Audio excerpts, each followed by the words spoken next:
The Monster in the Twilight. By Jorg. Chapter 32. Resignation. Flower, is that you? Do my eyes see what is true? Zecora stumbled forward, falling to her knees in front of the dark alicorn laying on the floor. A single tear hesitated at her eye, finally falling to the dusty floor of the ancient throne room with an almost audible splash.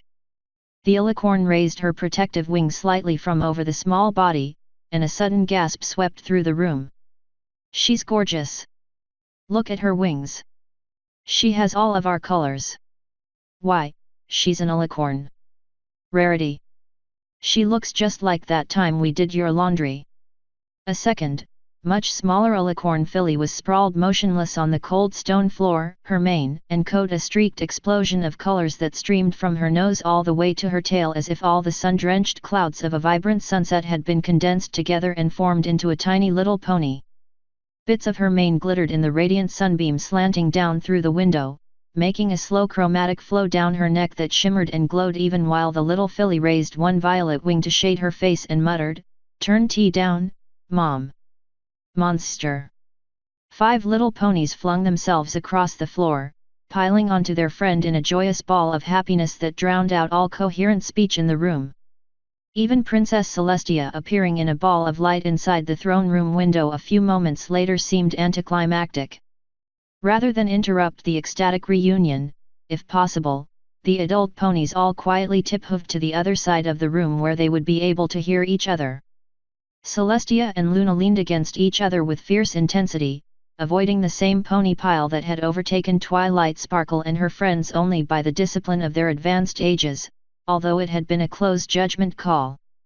"Sister," said Celestia, her eyes still closed while she returned to the hug she was sharing with Luna. "Can you ever forgive me?" "No, big sister." Luna clutched Celestia even tighter, with long-delayed tears finally beginning to pour down her cheeks. "The blame is entirely mine own. We shall not forgive you, for there is nothing to forgive. You did what had to be done to save our ponies from what I had become. I knew in my heart that you would find a way to save me from my folly, and reunite us the way we're supposed to be. Together. It is my fault, little sister. I should have seen the pain you were in. I should have done something. I drove you away.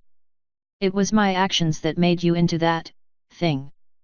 No, Sully. No. I can forgive you 1,000 times over before I can forgive myself. I struck you. I tried to kill you." They continued their tear-soaked embrace while the adult ponies stood sniffling to one side. Finally Luna managed to choke out an anguished wail, "I'm so sorry." The babbling of high-pitched voices to one side abruptly cut off, and a stampede of tiny hooves cascaded up to the 2 princesses as the young ponies dashed over to provide comfort. It was not as effective as they had hoped, but instead seemed to have a negative impact as the dark alicorn only cried harder in their innocent presence.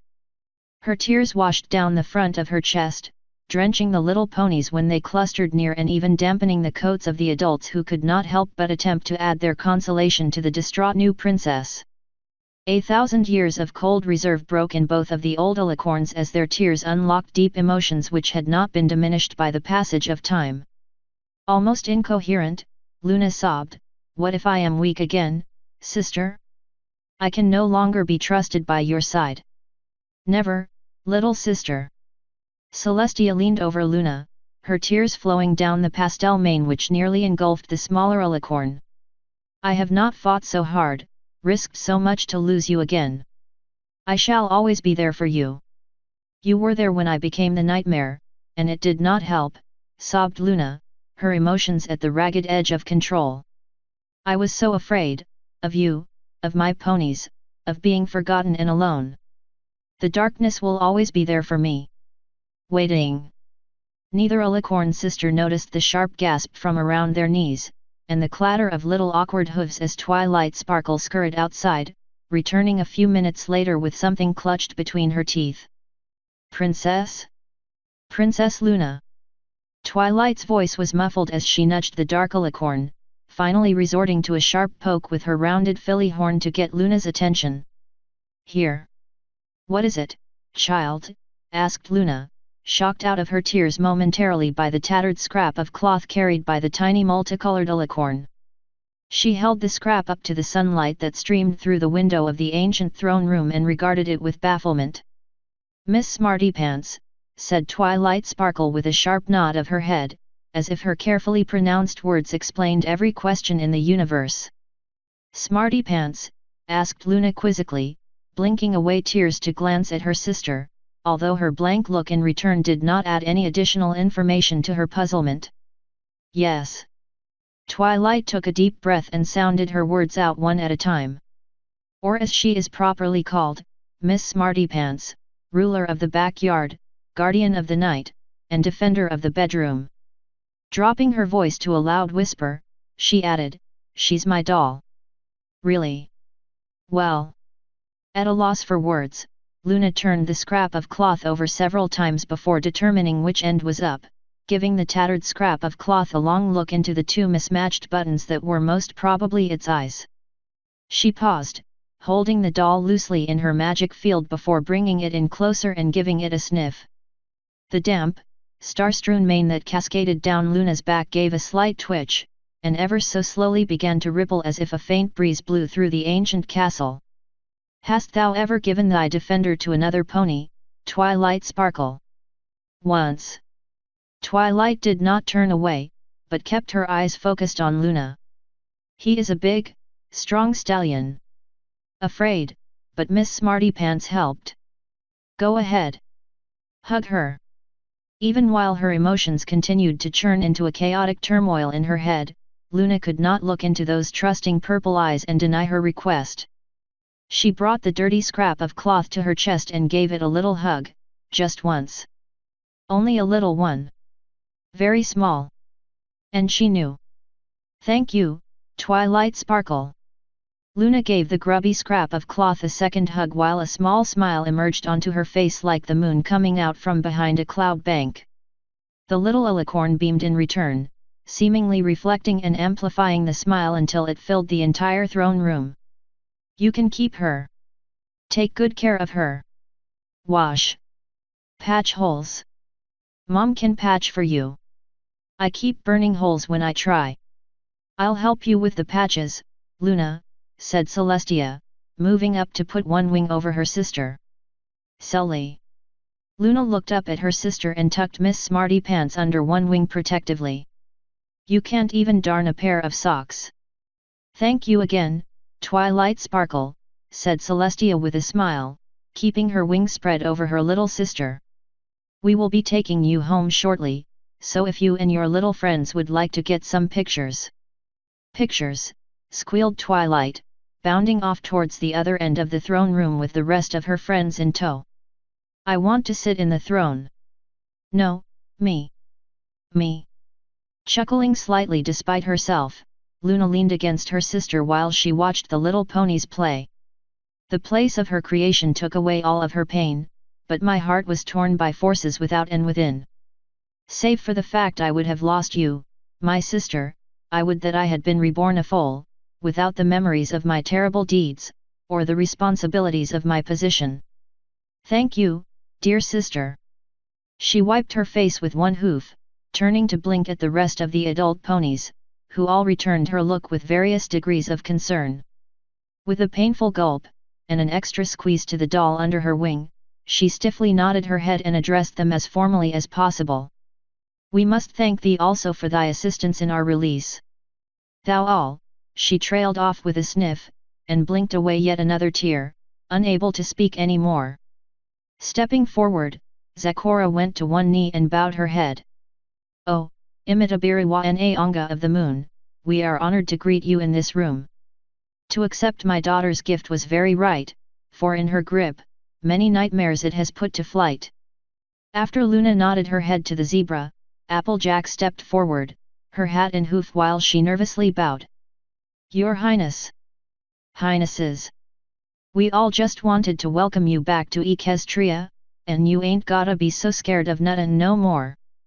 This here's a lot different place than it were when you know, used the element of magic to create Nightmare Moon."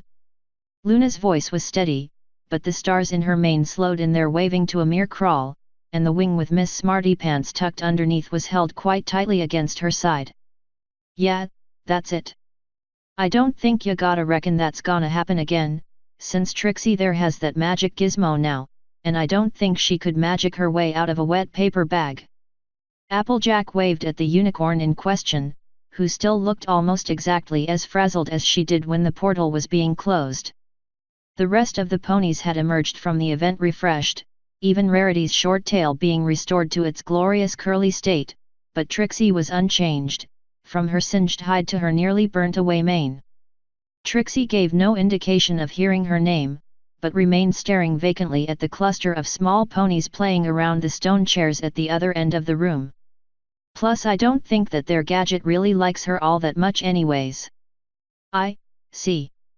Luna looked over the small group of adult ponies, then turned to give the little ponies at the far end of the room a second look. You do not fear us? She asked with a sniff, turning back to Applejack who was holding her hat uncomfortably in front of her chest. No, ma'am. Trixie Dunn explained how you're Princess Celestia's sister and all. I reckon since she's kinfolk, she ought to know you better than any of us. If she trusts you, we should trust you too. They have faith in you, sister, added Celestia, nodding her head at the group and in particular, one pony who stood out more than the rest. You underestimate the love they have for us. Is that not correct, changeling? Tall grass, ma'am, said the changeling with a nervous nod. And yes, ma'am. If there was any more love here, I'm afraid I would burst. They're a very forgiving kind, your ponies. When my hive blew up, they came to help regardless of our previous deception. Their love for each other and for strangers is beyond my kind's conception. Suppressing a distracted grimace, Tallgrass nodded at Trixie and added, I think their compassion is contagious, because I'm even willing to forgive her behavior. Most outra clamping a hoof over his face, the changeling gave a short bow to Princess Luna before backing away, although Zecora continued to watch him with unnatural curiosity. Well, said Celestia, looking over at her student who still seemed engrossed in the playing of the 6 little ponies at the other end of the room. My student, it seems I owe you an apology. Trixie. Celestia cocked her head to one side. Trixie? Wake up. I've got this one, said Pinkie Pie with a happy bounce, sliding up beside Trixie with a quill and a sheet of paper. Can I get an autograph, oh great and powerful Trixie? Wings, Trixie blinked into wakefulness, and pointed at Twilight Sparkle, who was balanced on top of 4 other little ponies on one of the thrones, waving cheerfully at the camera being carried by her friend. She's got wings. She has wings, darling, corrected Rarity. It's perfectly normal for an alicorn. You should have told us. And she has such a beautiful color scheme, too. I'm so looking forward to making her a play dress. And throwing her a party, added Pinkie Pie. Teaching her how to fly, said Rainbow Dash. Introducing her to all of my animals, said Fluttershy. And having her little friends out to the farm to play, said Applejack, although she did hesitate once the words were out of her mouth. There is much that I can teach her, now that I can finally reach her, added Zecora. Started Tallgrass, only to recoil when Trixie jabbed a hoof in the direction of the playing children and hissed at Celestia. She has wings. Wings. Undoubtedly the element of magic, began Celestia before Trixie cut her off with a rude gesture, jamming the golden tiara on her own head and glaring at her teacher and the Princess of Equestria with an intense glower. Where's mine? The faint tickle of feathers across her flank made Trixie freeze. She lowered both of her front hooves to the ground for stability before ever so slowly turning her head. First to swim into her vision was a single light blue feather, then a wide blue wing, fanning up and down across her flanks.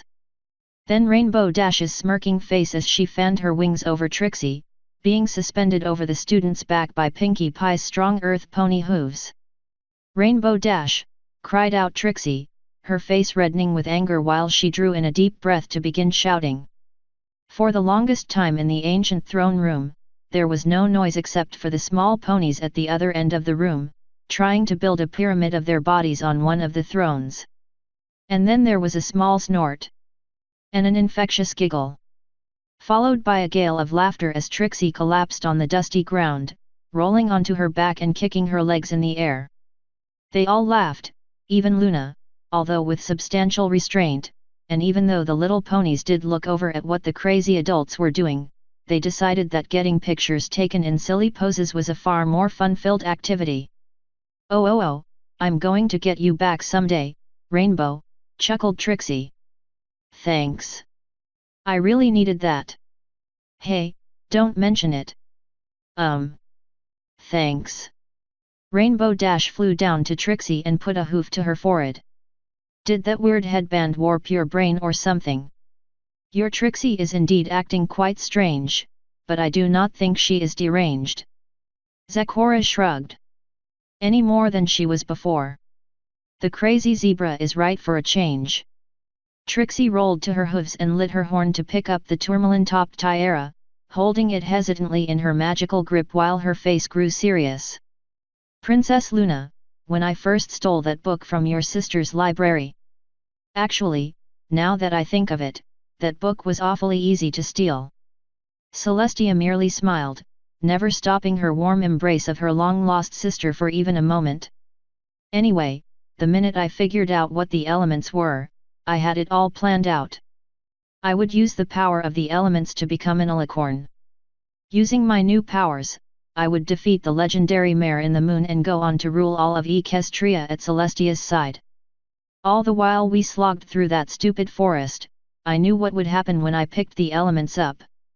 My destiny would be fulfilled. Wings and a crown. Trixie turned the golden tiara upside down, holding it as she would have held a venomous snake. That all went straight to Tartarus.